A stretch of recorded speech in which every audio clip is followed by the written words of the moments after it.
vamos a ella y ella le hable, pero que vayamos reunidos todos así, no. Ok. Estrella quería decir.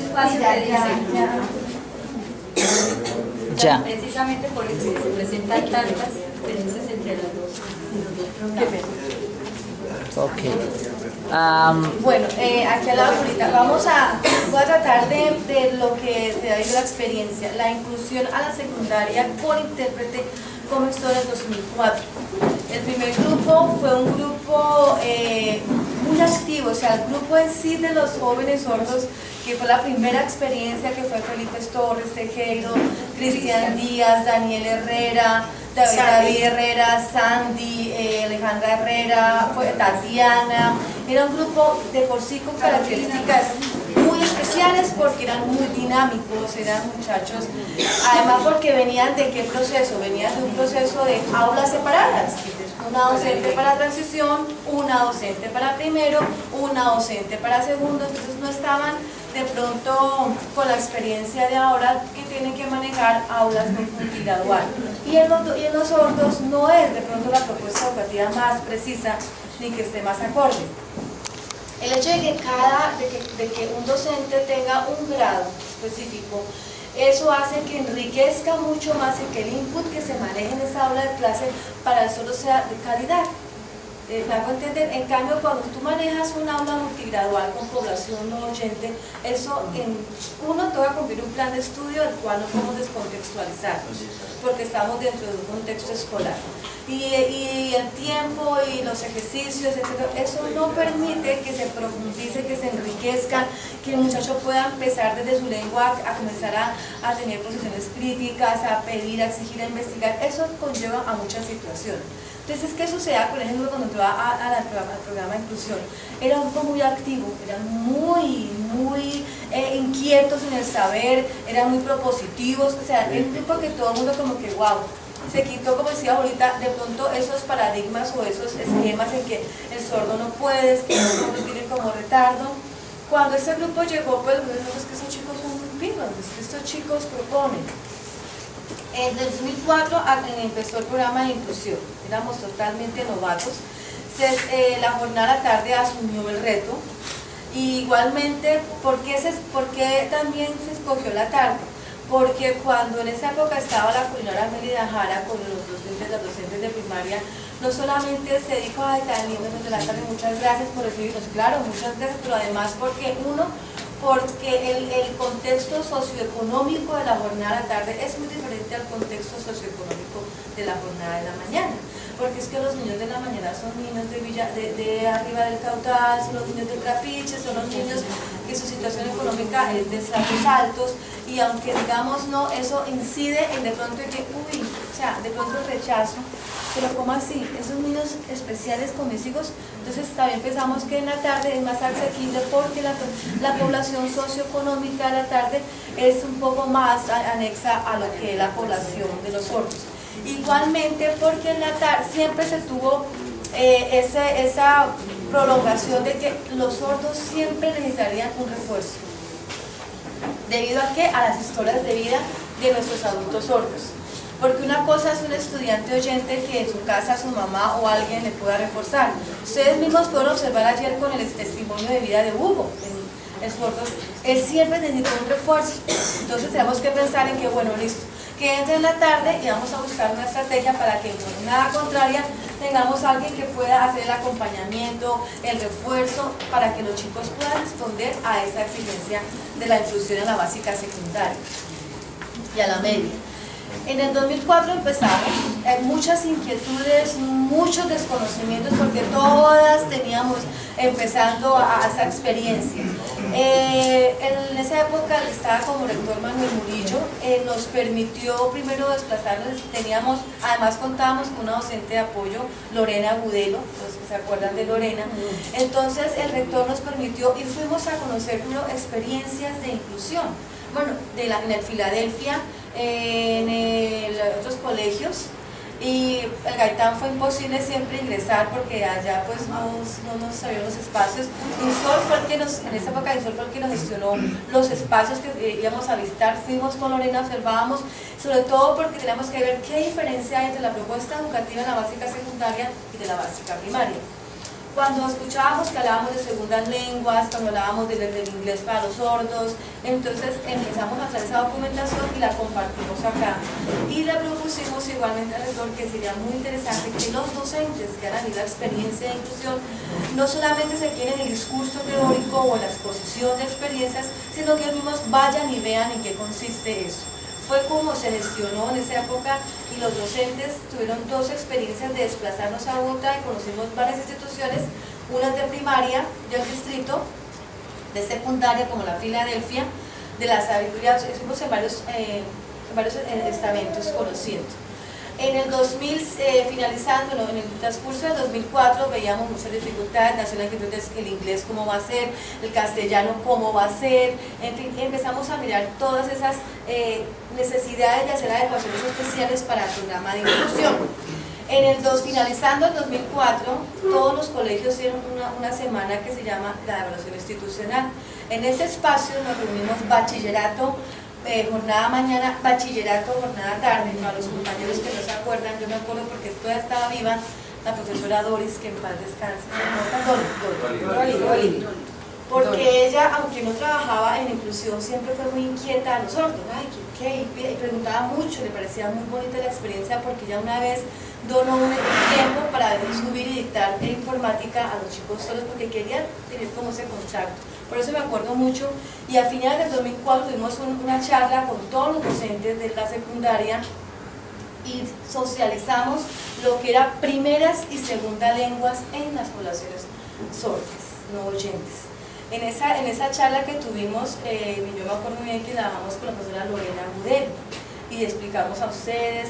Igualmente estaban los docentes de humanidades que ellos hicieron el aporte, las preguntas, y fue como tratar entre todos de entender a primeros pasos lo que era primera y segunda lenguas y la necesidad de que el sordo no podía ver el castellano con los oyentes porque no era lo incidente en su propuesta educativa.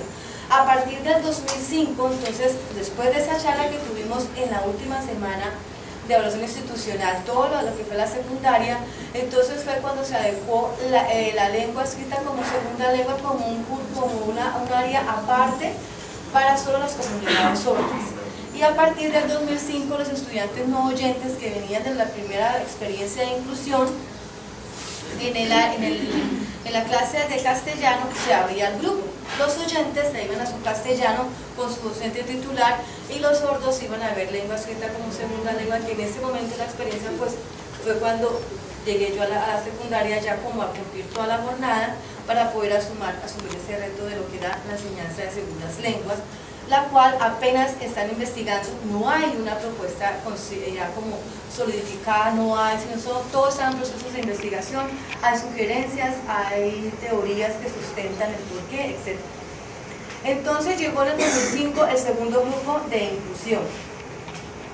Era un grupo más reducido, era un grupo de 5 estudiantes, pero eran grupos, o sea, la deserción de pronto hasta este año, del 2013, es que hemos visto que algunos estudiantes no oyentes de la secundaria se han ido, como el caso de Iván, como el caso de Juan David, y el caso de Jennifer. Sí, pero del año pasado. Sí, de este año. Pero en los años anteriores los grupos han llegado pequeños a esto porque aquí arrancaron también pequeños. Nosotros nunca hemos contado con poblaciones muy grandes no oyentes. Aquí nunca hemos tenido un grupo de tercero, primaria de 20 estudiantes no oyentes, nunca. Nuestros grupos, de pronto, los grupos más grandes que se puede hablar de no oyentes, es de 10 estudiantes, 11 estudiantes. Es el grupo porque en sí no tenemos poblaciones, no porque no existan en Villavicencio hartos estudiantes no oyentes, es porque la Secretaría de Educación y la Secretaría de Salud, y ahí sí yo invito a INSOR que nos apoye, es que hablemos la misma lengua, porque es que cuando un niño es detectado que tiene alguna dificultad auditiva, lo primero que hace Salud es no lo lleve a la escuela a los bobitos que hacen monerías. Lógico, un papá, si un médico le dice eso, él se orienta a lo que le diga el profesional de la salud. Entonces son los niños que tienen que durar en terapia o en implante coclear y tienen 1, 2, 3, 4, ya 7, 8, 9 años, cuando a veces, pero es que yo lo que no me entiende, que no aprende, es cuando ahí sí por fin se deciden y bien. Entonces no es porque no tengamos, sino porque salud y educación vamos por dos caminos totalmente dispersos, totalmente distantes. Entonces hasta aquí no manejamos un mismo discurso, que es lo que aquí le decimos, claro mamá, usted puede continuar con su terapia de lenguaje, claro mamá, haga el proceso de adaptación del implante coclear, pero déjenos nosotros la parte académica, porque es que la parte académica debe ser desde una lengua que él construya pensamiento, no desde una oralidad para satisfacer vanidades de pronto los papás, que mi hijo sí habla, pero aquí es vacío. Bueno, por eso así aclaro por qué nuestros grupos no son tan grandes, no es porque se van, porque sí son pequeños. Hemos tenido grupos que han llegado a 7, 8, 10 estudiantes, 11 estudiantes. Es bueno recalcar, Estrellita, ahí que el primer grupo que ingresó al programa fue numeroso, porque el 50% salieron de aquí, terminaron su quinto, tuvieron todo un proceso. En ese año tuvimos esa garantía, que el 50% de ese grupo tuvo todo el procesito de transición, primero, segundo, tercero, cuarto, y el otro 50% eran de estudiantes que finalizaban quinto y quedaban al sol de nada. Entonces, por eso pudimos contar con 3 estudiantes para iniciar el programa. Entonces, listo, entramos al 2005, que fue el segundo año de experiencia de inclusión, se abrió el espacio del castellano escrito como segunda lengua para los sordos y los oyentes iban a su lengua, a su castellano.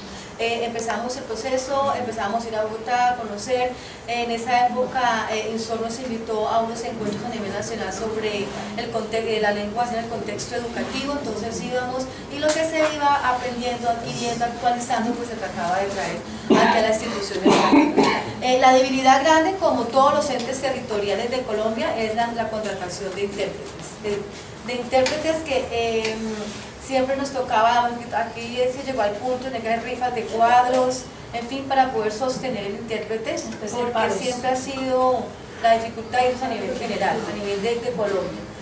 Después venimos y empezamos a mirar, pero bueno, ¿qué pasemos? ¿Qué hacemos también para que existan como esa interrelación entre oyentes y sordos? Porque mirábamos que eran dos grupos que estaban en un aula de clase, pero que eran totalmente aparte. Entonces, hagamos una cosa. Abramos un espacio también para que el oyente sienta un poquitico, bueno, pero ¿quién es el que está al lado que hace que así? Entonces, dentro del plan de estudio se hizo una adecuación, y es que el colegio tiene como propuesta dentro del Departamento de Humanidades un área que se llama Técnicas de Comunicación, que es 1 hora a la semana, que lo que pretende es alimentar, cualificar desde la lengua oral o del discurso oral al estudiante oyente. Entonces, bueno, eso, hagámoslo también desde la persona sorda y también al oyente, pero el oyente que tiene en el aula de clase estudiantes no oyentes. Entonces se hizo lengua de señas para los oyentes.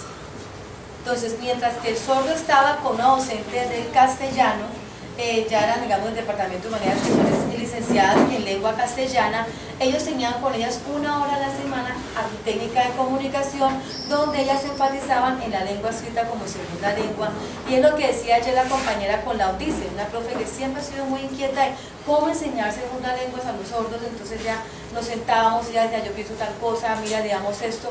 Entonces esa ahorita la manejaban a la semana los estudiantes no oyentes para reforzar la lengua escrita como segunda lengua, y a los oyentes veían lengua de señas. En esta lengua de señas están explicando qué es no oír, porque su compañero no habla como usted sí habla, porque su compañero toca explicar en señas lo que está escrito. Entonces eso sensibilizó mucho a los estudiantes oyentes y ellos iban aprendiendo un lenguaje básico de lengua de señas. Empezamos a ver que empezaron a romper muchas barreras y empezaron a interactuar más y peleaban como pelea cualquier compañero de estudio, porque eso es parte de la dinámica escolar.